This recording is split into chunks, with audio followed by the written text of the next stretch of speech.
আসসালামু আলাইকুম, আশা করি সকলেই ভালো আছেন। আজকের ভিডিওর বিষয়টা হচ্ছে একেবারে একান্ত গুরুত্বপূর্ণ এবং আলাদা। অনেক আছেন যারা নতুন বা অনেকে শিখান যে আসলে কম্প্রেসার চেঞ্জ করে একটু ওয়াশ করে লাগাতেই পারা যায়। কম্প্রেসার আসলে বিষয়টা না দেখলেই না। আপনারা যদি একটু খেয়াল করেন, আমি একটু যদি আপনাদের দেখানোর চেষ্টা করি, হয়তো ক্যামেরায় কতটুকু আসতেছে জানি না। তো এই যে একটা অবস্থা, আপনারা দেখেন আমি নাইট্রোজেন দ্বারা ওয়াশ করতেছি এবং কি এটা বাস্তবে যে আমার নাইট্রোজেন ঘামে গেছে। ওয়াশ না করলে নাইট্রোজেন ঘামবে না কখনো। এই যে সব লাগানো, বাট আমি দেখানোর জন্য এটা সরাই নেই, এইভাবে রাখছি। আমি নিজে মানে পাইলাম সরাসরি, দেখেন অবস্থাটা। আপনারা অনেকে বলেন যে ভাই ওয়াশ টোয়াশে এত কিছু করা লাগে না, এই লাগাইলি চলে। আমরা লাগাচ্ছি, কত চলতেছে, কয়দিন চলে ভাই আপনার কম বেশি লাগানোর পরে? আপনি লাগানোর পরে কি সাইডে আর যান? হাইস্ট 2 মাস 6 মাস। না, আমি বলি, এটা বলতেছি না যে না চলুক, বাট আপনার কম্প্রেসার চলুক, 10 বছর চলুক, সেটা আমি চাই। একটা টেকনিশিয়ানের নাম খারাপ না হোক, বাট যাদের এই কথাটা বলেন তাদের জন্য আসলে এই ভিডিওটা। আমি দেখছি কয়েকজন বলে ভাই এত নাইট্রোজেন থিনার এত কিছু দিয়ে ওয়াশ করা লাগে না।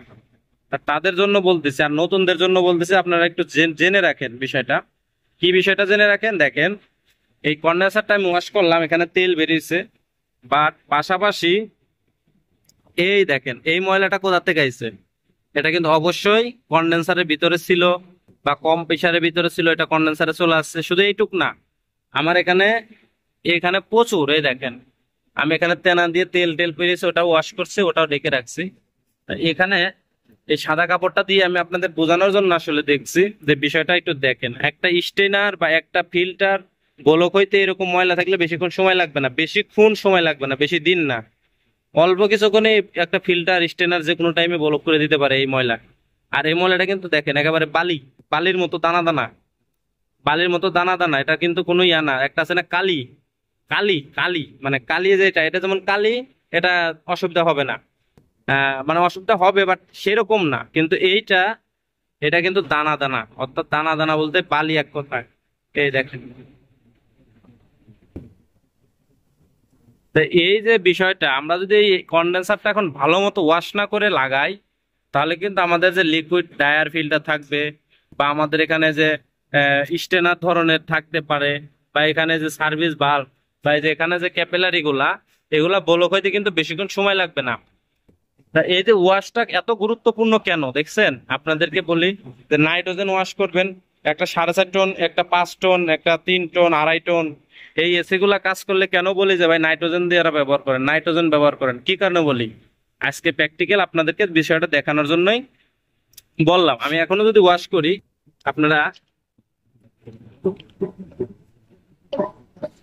এই দেখেন আমার এখানে এখনো, আমি এখানে সাদা আর একটু ভালো কাপড় নেই, দেখেন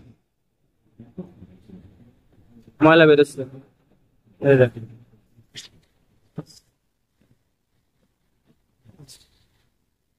এই দেখেন অবস্থাটা। এইভাবে আপনার যদি ময়লা বেরোতে থাকে, আর এই অবস্থা যদি আমি কম্প্রেসার লাগাই ওয়াশ না করে,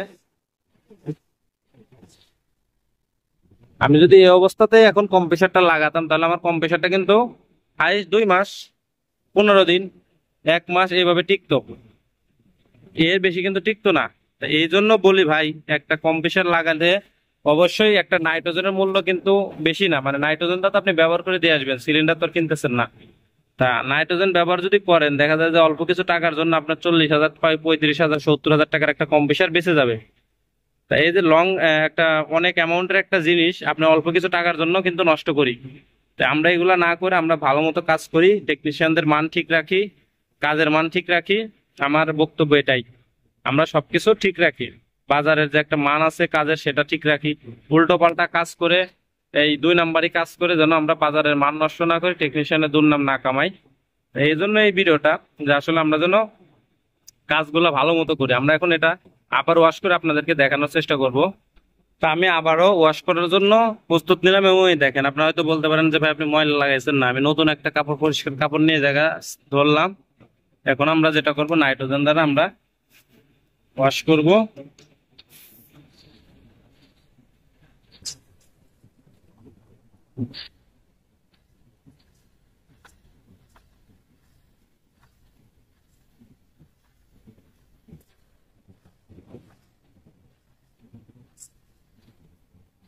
দেখেন, আপনারা নিজের স্বচক্ষে দেখেন।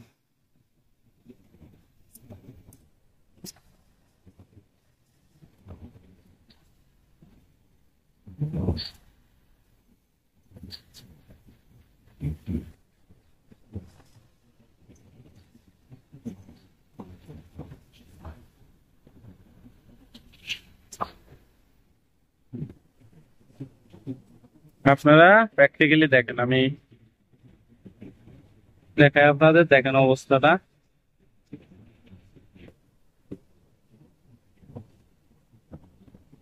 এটা আরো কি কারণে বেরোয় সেটাও বলি। এসি গুলা যখন অনেক পুরনো হয়ে যায়, ভিতরে কপার পাইপের সঙ্গে এক প্রকার আহ জংকার ধরার মতো মরিচা ধরে, ওইগুলা এইভাবে বেরোয়। তা দেখেন অবস্থা।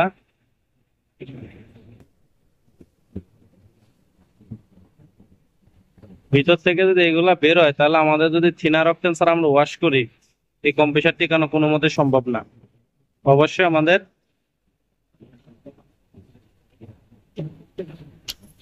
ভালো করে ওয়াশ করতে হবে। এই দেখেন,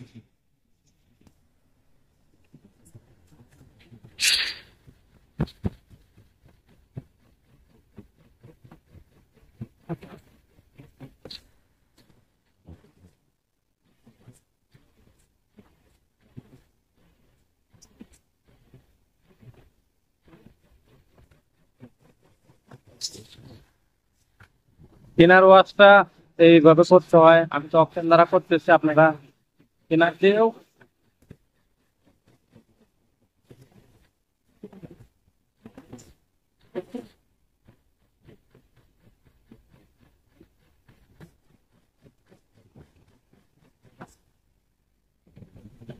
দেখেন অবস্থা, আমাদের এই অকটেনের সাথে কি পরিমাণ ময়লা আসতেছে বলার মতো না।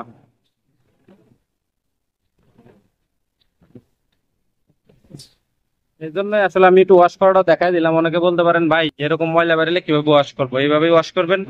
প্রথমে থিনার নিয়ে নেবেন বা অক্টেন নিয়ে বুশ পাইপের মাধ্যমে ঢুকাই দিবেন, ঢুকাই দিয়ে পরে আপনারা এভাবে ওয়াশ করবেন। দেখেন অবস্থা, ময়লাটা আপনাদের দেখালাম, এই দেখেন। তো অবশ্যই আমরা এইভাবে ভালো মতো ওয়াশ করবো। যদি ওয়াশটা ভালো মতো না হয়, তাহলে কিন্তু কম্প্রেসার টিকবে না, 100% সমস্যা হবে, কম্প্রেসার টিপ করবে। এজন্য ওয়াশ করাটা খুবই জরুরি। ওয়াশ করাটা এই জন্য খুবই জরুরি। আর ভিডিওগুলো করে আমি নতুনদের জন্য, যারা শিখতে চাচ্ছেন, শিখতে চান, তাদের জন্যই। আর ভিডিওটা ভালো লাগলে চ্যানেলটি সাবস্ক্রাইব করে সাথে থাকবেন। যে কোনো বিষয় জানতে কমেন্ট করবেন। আপনার মতামত জানালে আমরা ভালো লাগে আসলে, যে না ভাই আপনি এই সমস্যাটার সম্মুখীন হয়েছেন, জানাইলে আমাদের কাছে ভালো লাগে। তো ওই বিষয় নিয়ে ভিডিও দেওয়া যায়, কারণ সমস্যা শেষ নাই। বাট জানা থাকলে ওই বিষয়ের উপরে আমরা জানাই দিতে পারি আপনি কোন বিষয়টার উপরে সমস্যা ফেস করতেছেন, তাহলে সুবিধা হয়। ধন্যবাদ ভিডিওটি দেখার জন্য।